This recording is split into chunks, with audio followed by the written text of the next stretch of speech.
Exam में top करने के लिए क्या हमें कोचिंग करना जरूरी होता है?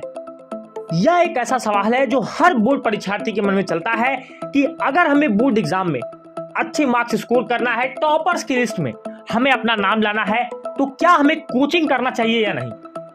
आज के इस वीडियो में हम इस मिथ को तोड़ने वाले हैं कि अगर आपके अंदर जुनून है, कुछ कर गुजरने की इच्छा है और आपकी इच्छा भी प्रबल है कि आप अपने बोर्ड एग्जाम में सफलता का परचम लगाना चाहते हैं, तो आज के इस वीडियो में हम जानेंगे कि अगर आपका भी एकमात्र टारगेट बोर्ड परीक्षा 2025 है, 2025 के रण को आप जीतना चाहते हैं और एक योद्धा की तरह अपने बोर्ड एग्जाम में आप एक विजेता बनना चाहते हैं, तो आज हम बात करेंगे कि बोर्ड परीक्षा की तैयारी बिना कोचिंग के किस तरीके से करें, किन बातों का ध्यान अपनी तैयारी के दौरान आप ध्यान रखें, जिससे कि अपने बोर्ड एग्जाम में आप टॉप कर पाएं और अपने माता पिता, अपने गुरुजनों, अपने स्कूल, अपने विद्यालय का नाम रोशन कर पाएं। सबसे पहली बात, know your target, know your syllabus. देखिए, बोर्ड एग्जाम के अंदर आपको कितना पढ़ना है, कैसे पढ़ना है, इससे इंपॉर्टेंट होता है कि आपको कितनी चीजें पढ़नी है, यानी आपका सिलेबस क्या है, आपका टारगेट क्या है, यानी आपको जो साल भर का टाइम मिला है उस टाइम के अंदर आपके हर सब्जेक्ट में आपका सिलेबस कितना है। तो इस वीडियो को तुरंत अगर आप देख रहे हैं तो सबसे पहले अपनी बोर्ड की ऑफिशियल वेबसाइट पर जाएं। आप जिस भी बोर्ड में हैं, Bihar board, UP board, Chhattisgarh board, Jharkhand board, CBSE board, जिस भी बोर्ड के स्टूडेंट आप यहां पर हैं, अपने बोर्ड की वेबसाइट से हर सब्जेक्ट का सिलेबस आपको डाउनलोड करना है। उस सिलेबस को आपको पीडीएफ के फॉर्म में प्रिंट आउट निकालना है, ताकि आपके पास एक प्लान ऑफ एक्शन हो कि आपको इस साल भर के अंदर इतने ही टॉपिक्स को, इतने ही चैप्टर्स को, इतने ही सिलेबस को पढ़ना है। दूसरी बात आपको ध्यान रखनी है, यूज ओनली लिमिटेड रिसोर्सेस। बहुत सारे बच्चे ऐसे हैं जो बोर्ड एग्जाम में जो पहली बार जाते हैं, क्लास 10 के स्टूडेंट्स की मैं जनरली बात कर रहा हूं, वो बहुत ज्यादा नर्वस होते हैं कि बोर्ड एग्जाम में हम जा रहे हैं, बोर्ड का पेपर हमारे स्कूल के टीचर नहीं बनाते, बोर्ड का पेपर बाहर से आता है, कहां से पेपर आएगा, किस सिलेबस से पेपर आएगा, कैसे कैसे क्वेश्चंस पूछे जाएंगे, इसको जानने के लिए वो बहुत ज्यादा रिसोर्सेस को लेकर के आते हैं। सबसे पहले आपको ये गलती नहीं करनी, आपके पास सिर्फ 3 रिसोर्स होनी चाहिए। पहला रिसोर्स है आपकी कोर बुक, यानी अगर एनसीईआरटी की बुक आपकी चलती है, स्टेट बोर्ड की तरह जो बुक चलाई जाती है उसको आप लेंगे, और एक रेफरेंस बुक आपको चाहिए, वह भी आपकी साइंस में, मैथ्स में, जो भी सब्जेक्ट्स आपके ऐसे हैं जिनके अंदर आपको थोड़ी डिटेल्ड अप्रोच की जरूरत है, उसके अंदर आपको साइड बुक की जरूरत है। और तीसरा ब्रह्मास्त्र आपका रहेगा प्रीवियस ईयर क्वेश्चन पेपर। इसके अलावा कोई भी रिसोर्स एग्जामिनेशन के 3 महीने पहले तक आपको नहीं लेना है। एग्जामिनेशन के 3 महीने बाद आपको 3 महीने पहले आपको क्या लेना है, ये मैं आपको बाद में बताऊंगा। सबसे पहले आपके पास 3 रिसोर्स होने चाहिए, आपकी कोर बुक, 1 रेफरेंस बुक और तीसरा प्रीवियस ईयर क्वेश्चन पेपर। अगला जो पॉइंट आपको ध्यान रखना है वह यह है कि अगर आप चाहते हैं कि आप अपने बोर्ड एग्जाम में विदाउट कोचिंग अपने एग्जाम में टॉप कर पाए, तो सबसे पहली बात ध्यान रखिए कि अगर आपने बोर्ड एग्जाम की आप तैयारी कर रहे हैं, तो आपको सबसे पहला फोकस देना है 1 short videos, free available videos YouTube पर हर चैप्टर की अवेलेबल है। किसी भी एजुकेटर की जाकर के आप अपने हर चैप्टर की शुरुआत 1 शॉर्ट वीडियो से करिए, क्योंकि आप कोचिंग नहीं जा रहे हैं, आपको कोई अदर गाइडेंस आपको नहीं मिल रहा है। आप पहले चैप्टर को समझने का प्रयास करें, इसके लिए आपकी हेल्प करेगी आपकी 1 शॉर्ट वीडियो।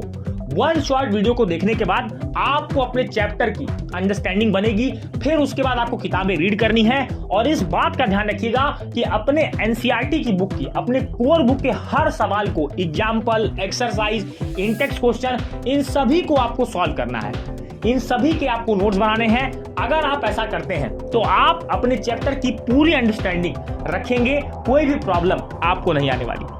अब बात करेंगे special strategy for science and mathematics. देखिए, साइंस और मैथमेटिक्स है सब्जेक्ट हैं जो लेंथी सब्जेक्ट हैं। इनके अंदर आपका अप्रोच ये होना चाहिए कि आप जितना ज्यादा पढ़ें उससे ज्यादा आपको रिवीजन करना होगा, क्योंकि आपके पास बहुत ज्यादा टाइम है, एम्पल अमाउंट ऑफ टाइम आपके पास है। तो आप अगर किसी चैप्टर को पढ़ना है, सपोज करिए आपने ट्रिग्नोमेट्री चैप्टर को पढ़ा और ट्रिग्नोमेट्री के अंदर आपने सारे फॉर्मूलेस की लिस्ट बनाई, उन फॉर्मूलेस को आप बार बार रिवाइज कर रहे हैं।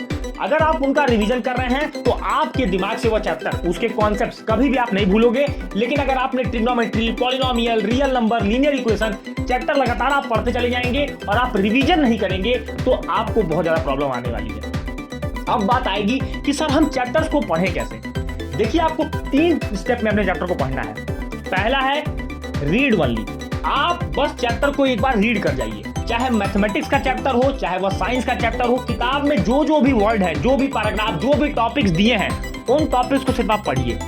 दूसरी बात है कि अब आपको highlight important points in the chapter. जो भी आपको पॉइंट ऐसे लगते हैं जो चैप्टर में आपको नहीं समझ में आ रहे हैं, उनको आप हाईलाइट करिए।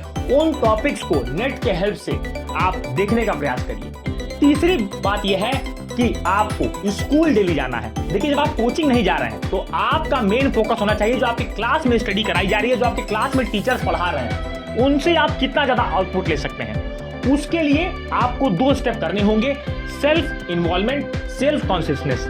यानी कि आपको ध्यान रखना होगा कि जितना ज्यादा चैप्टर, मान लीजिए आपके क्लास में चैप्टर पढ़ाया जाने वाला लाइव प्रोसेस, तो अब आपको लाइव प्रोसेस को पहले घर से पढ़कर जाना होगा।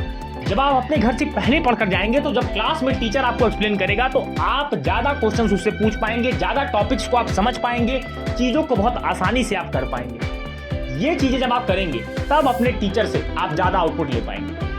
और अगली बात है कि अगर आपको डिसिप्लिन रहना है तो आपको make a time table for the whole year. आपके पास एक निश्चित टाइम टेबल जरूर होना चाहिए कि आप अपनी स्टडी को कितने घंटे शुरुआत के दिनों में देने वाले हैं, कितना समय आप मैथ्स में, कितना समय आप फिजिक्स में, केमिस्ट्री में, बायो में, अकाउंटेंसी, बिजनेस, जो भी सब्जेक्ट आप पढ़ने वाले हैं, उन सब्जेक्ट्स के लिए अपने टाइम्स को जरूर डिवाइड करिए। उस टाइम पर पढ़ने जरूर बैठिए। अगर आप लगातार मेहनत करेंगे, कंसिस्टेंट रूप से आप मेहनत करेंगे तो आपको सफलता मिलेगी। अब आपको मैंने जो अंतिम में बात कही थी कि आपको अंतिम के 3 महीनों से पहले यानी ये काम करना है, वह है sample paper, latest model paper. जब अपने सिलेबस को आप इस तरीके से चलेंगे तो आप 7 to 8 मंथ में अपने सिलेबस कवर कर लेंगे। लेकिन अंतिम के महीनों में एग्जाम ओरिएंटेड प्रैक्टिस करने के लिए, नए क्वेश्चंस की प्रैक्टिस करने के लिए आपके पास मार्केट में सैंपल पेपर और मॉडल पेपर आते हैं, उनकी प्रैक्टिस आपको करनी होगी। ये प्रैक्टिस आपकी तब होगी जब आपकी अपनी एनसीईआरटी या कोर बुक आपकी फिंगर टिप पे होगी, जब आप प्रॉपर रिवीजन कर चुके होंगे, जब अपने टॉपिक की आप पार्टिकुलर समझ रख चुके होंगे, ज्यादा आप प्रैक्टिस कर चुके होंगे, फॉर्मूलेस पे आपकी कमांड होगी, कॉन्सेप्ट्स को आप समझ चुके होंगे, तभी आपके लिए बेनिफिशियल होगा सैंपल पेपर, मॉडल पेपर। इसलिए आपको इसी रूटीन से, इसी प्लान से आपको तैयारी करनी है। अगर आप चाहते हैं कि आप विदाउट कोचिंग आप अपने एग्जाम में कमाल कर पाएं, तो यही स्ट्रेटेजी आपको फॉलो करनी होगी, जिससे अपने बोर्ड परीक्षा के एग्जाम में आप बेहतरीन रिजल्ट हासिल कर सकें। वह रिजल्ट हासिल कर सकें जो संकल्प अपने बोर्ड एग्जाम के क्लास के पहले दिन आपने अपने आप से लिया था कि ये साल ये मेरा होने वाला है, इस साल मैं इस साल को ऐतिहासिक बनाऊंगा।